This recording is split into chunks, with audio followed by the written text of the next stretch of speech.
নমস্কার বন্ধুরা, আপনারা সবাই দেখছেন সরকারি সংবাদ ইউটিউব চ্যানেল।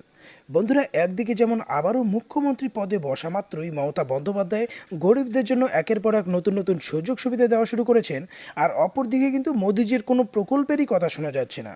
তবে যেমনটা আমরা সবাই জানি যে আগেরবার লকডাউনের সময় কিন্তু মোদিজি 500 টাকা করে 3 মাসে 1500 টাকা প্রত্যেকেরই জনধন অ্যাকাউন্টে পাঠিয়েছিলেন।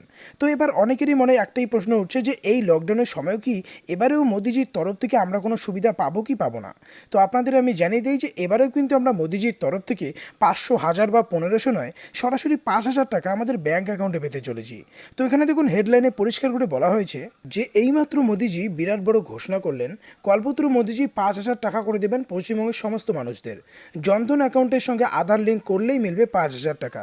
কীভাবে আবেদন করবেন আর কী কী ডকুমেন্টস লাগবে, তবে বন্ধুরা যদি আপনারাও এই 5000 টাকা আপনাদের ব্যাঙ্ক অ্যাকাউন্টে পেতে চান তাহলে কিন্তু সবার প্রথমেই এই ভিডিওটিকে একটি লাইক করে দেবেন, এরই সঙ্গে লাল রঙের সাবস্ক্রাইব বাটনে ক্লিক করে বেল নোটিফিকেশনটা অল করে দেবেন। তো এখানে দেখুন প্রথমে যেটা বলা হয় যে জনধন অ্যাকাউন্টের সাথে আধার লিঙ্ক করা থাকলেই তবেই কেন্দ্র সরকারের তরফ থেকে এই 5000 টাকা পাবেন। ইতিমধ্যেই জনধন অ্যাকাউন্টে 5000 টাকা পাঠানোর প্রক্রিয়া শুরু করে দিয়েছে কেন্দ্র সরকার। মোদিজির এই চমকপ্রদ হঠাৎ পদক্ষেপ সত্যি প্রশংসনীয়।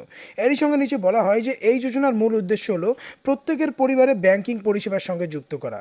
জনধন যোজনায় আপনি 10 বছরের একটা বাচ্চাকেও আবেদন করাতে পারবেন। বাচ্চাদের জনধন অ্যাকাউন্ট খোলা থাকলে বাচ্চারাও এই 5000 টাকা পেয়ে যাবেন, এমনটাই ঘোষণা করলো কেন্দ্র সরকার। এবার কথা হচ্ছে এই অ্যাকাউন্ট খোলার জন্য কী কী ডকুমেন্টস লাগবে। তো দেখুন নিচে যেটা বলা হয়, এই অ্যাকাউন্ট খুলতে গেলে অবশ্যই আধার কার্ডের দরকার আছে, এরই সঙ্গে passport, driving licence, pan card, voter card এবং নেরেগা জব কার্ড। বাচ্চাদের জন্য খুলতে হলে সেক্ষেত্রে কিন্তু গার্জিয়ানের ডকুমেন্টস লাগবে। এরপর যেটা বলা হয়েছে এই ফর্ম কোথায় পাবেন এবং কিভাবে জমা দেবেন। আপনার নিকটবর্তী যে কোনো ব্যাংকে গিয়ে এই অ্যাকাউন্টটা খুলতে পাবেন।